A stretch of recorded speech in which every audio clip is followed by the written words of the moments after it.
Everyone, my name is Anisah Lathuf Utami, and my student number is 301200010. Today, I would like to present my final exams project from micro translation subject.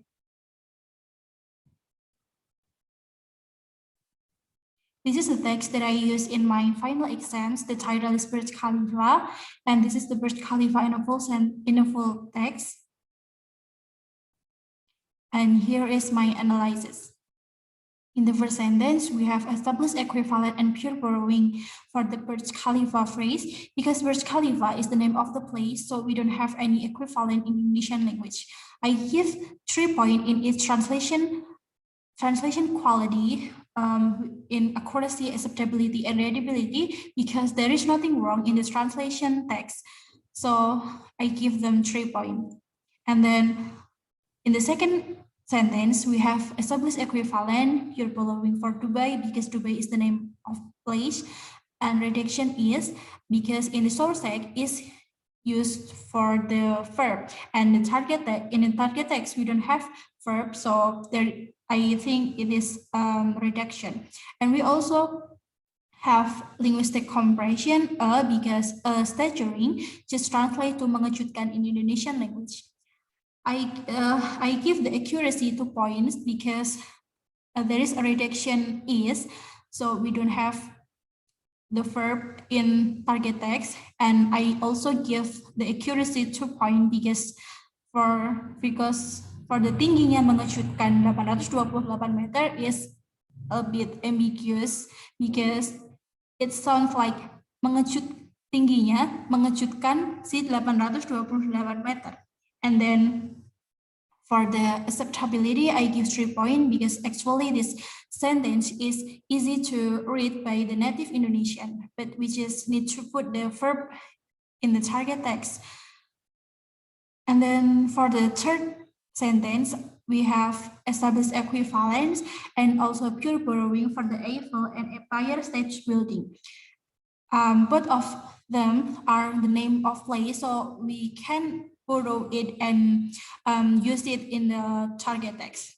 I give 3 points on its translation quality because I don't think there is something wrong in the sentence in the target text.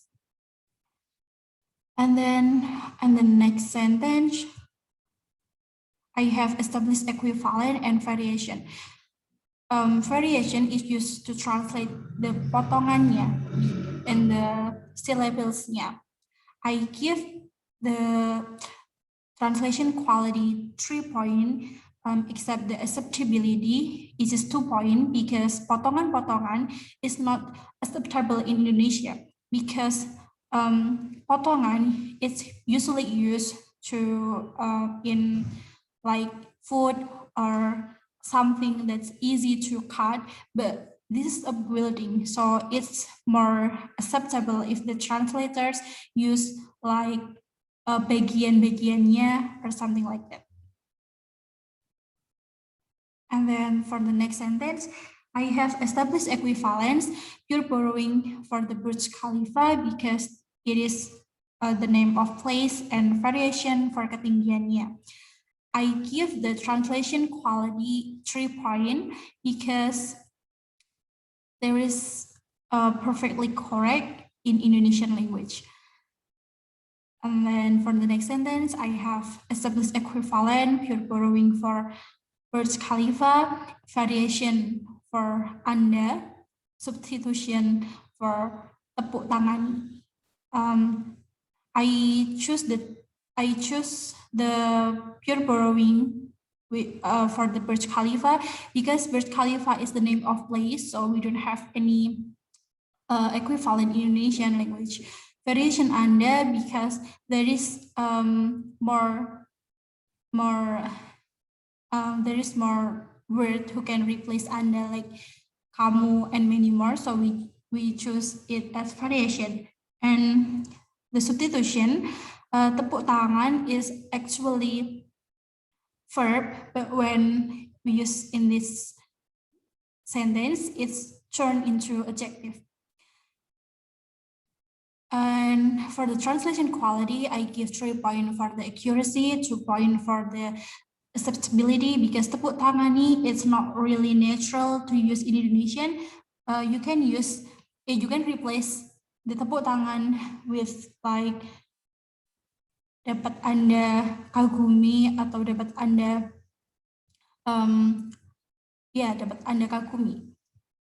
And for the readability, I give the sentence 3 points. And the next sentence, we just have established equivalent because there is just a simple sentence and we don't have many difficulties to translate it. So the translation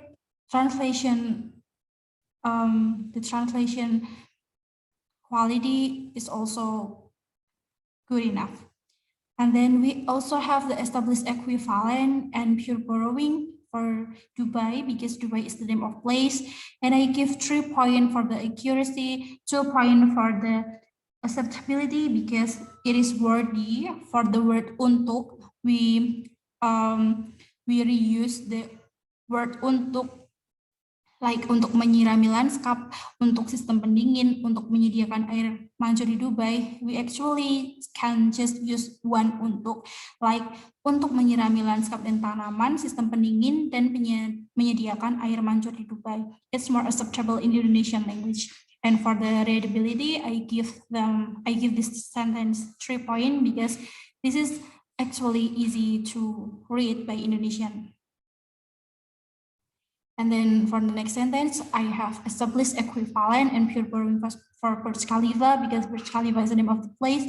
And for the translation quality, I give 3 points for the accuracy, 2 points for the accuracy, because beberapa hal sepele Burj Khalifa tentang lift is not easy to understand by Indonesian people. Like the readers will be a bit confused by the translation.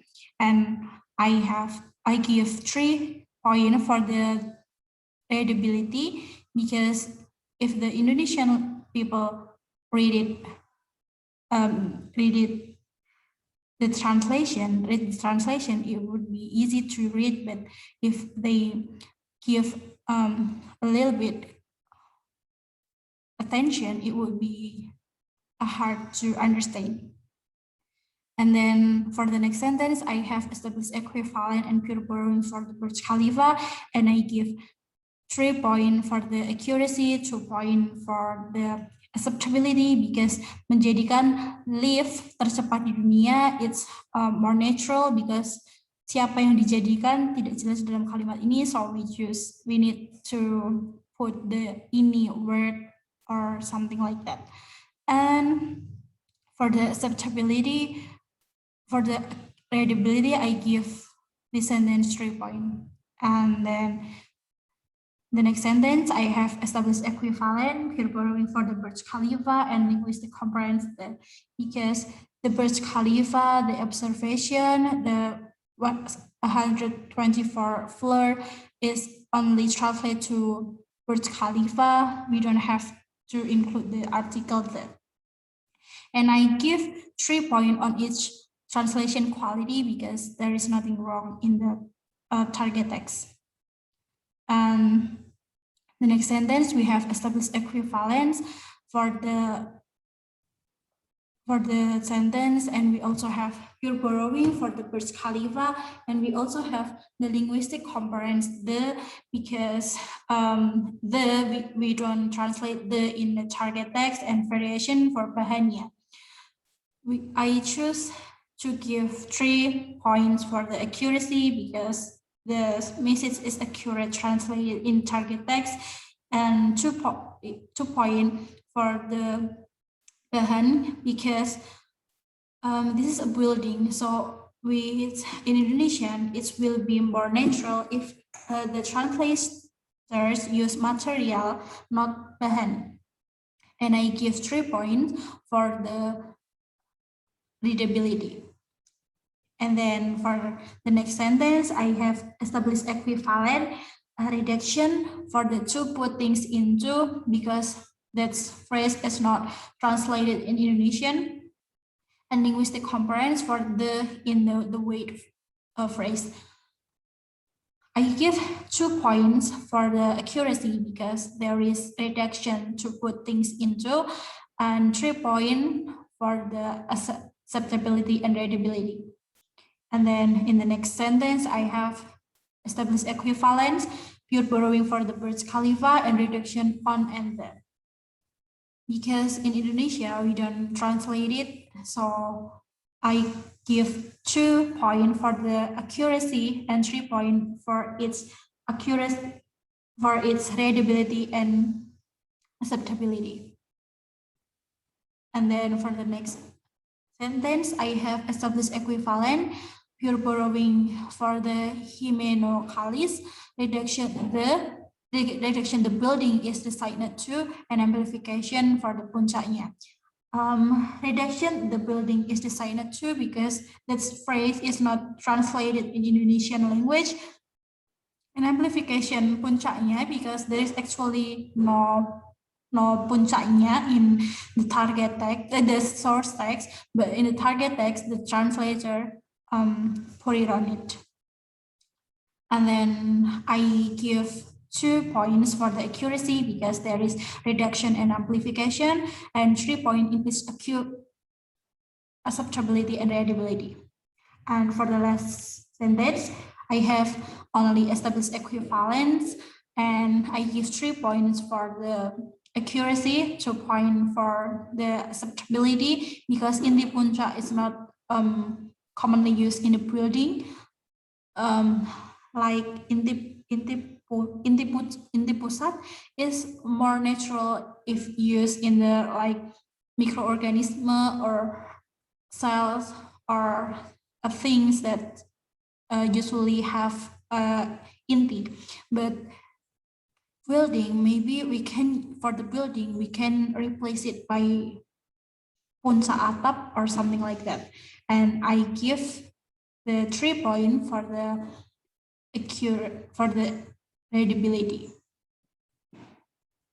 And that's all for me. That's all about my analysis of my final exams. And thank you for watching. Wassalamualaikum warahmatullahi wabarakatuh.